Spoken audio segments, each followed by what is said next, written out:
Danas bacamo ove 3 stvari u sudoper i pokušat ćemo napraviti cool sliku i vidjet ćemo kako će to. Ali da to napravimo trebat će nam 3 stvari, a to su kamera, bljeskalica i mlijeko. Sigurno se pitate šta će nam mlijeko, pripremit ćemo sudoper, napunit ćemo ga vodom, sipat ćemo mlijeko da voda bude bijela kako bi dobili cool pozadinu kad slikamo. Prvi na redu bacamo iPhone u sudoper. Malo je riskantno, ali sve za dobru fotku. 3, 4. 3, 4, 5. Sad, tu smo naišli na jedan problem, a to je da je svaka slika koju smo slikali bila mutna. Tako da smo morali sami namjestiti fokus kako bi mobitel bio fokusiran točno u trenutku kada dotiče vodu. I tako smo napokon dobili ovu sliku. Kao što vidite, još uvijek to ne liči na ništa, ali moramo još ubaciti u Photoshop, tako da sačekajte do kraja videa i pokazat ću vam rezultate svih slika. Sljedeći bacamo ovaj tu parfem. Kao što ste mogli čuti i vidjeti, parfem napravi savršeni splash zato što je dovoljno težak, ali bez obzira na to naišli smo na jedan problem, a to je da je bljeskalica okrenuta prema gore, tako da smo okrenuli na dolje kako bi imali bolje osvjetljenje i isto tako upalili svjetlo i onda smo dobili napokon savršenu sliku. I kao šlag na kraju slikamo ovaj tu miš. Odlučio sam da će biti bolje za sliku da odrežemo kabel.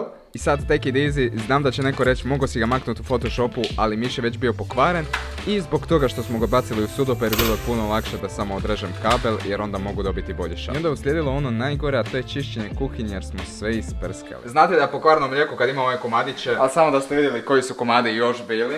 Ovoliki. I sad je došlo vrijeme da vam pokažem šta sam napravio od te 3 fotke u Photoshopu, tako da idemo.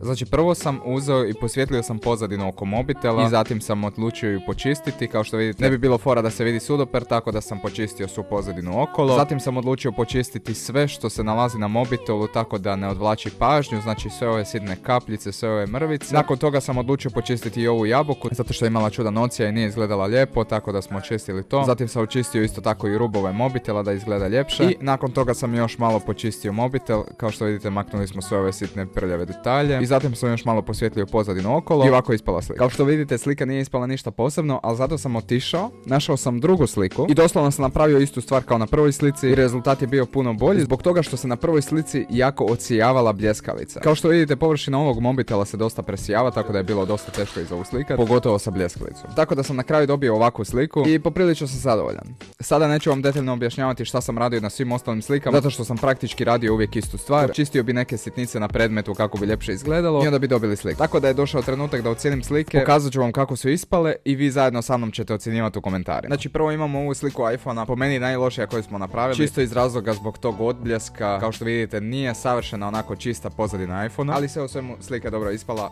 cool je, tako da ocjena koju bi dao ovoj slici je nekih 6,5 od 10. Ok, dobra je, uspio sam izvući najviše što sam mogao iz nje, mogla je biti puno bolja. Druga slika koju imamo je ova slika parfema, apsolutno mislim da sam pokidao što se tiče edita. Da li može biti bolja? Može, ali mislim da je sasvim dovoljna, nisam htio previše vremena utući u ovo. Mislim da sam dobar posao odradio. Ocjenu bi dao nekih 7,5, 8 od 10. Nije najbolja slika, ali jako dobra i može proći. I onda imamo sljedeću sliku miša i mislim da je ova slika definitivno najbolja od svih koje sam napravio. 8,5, ma 9.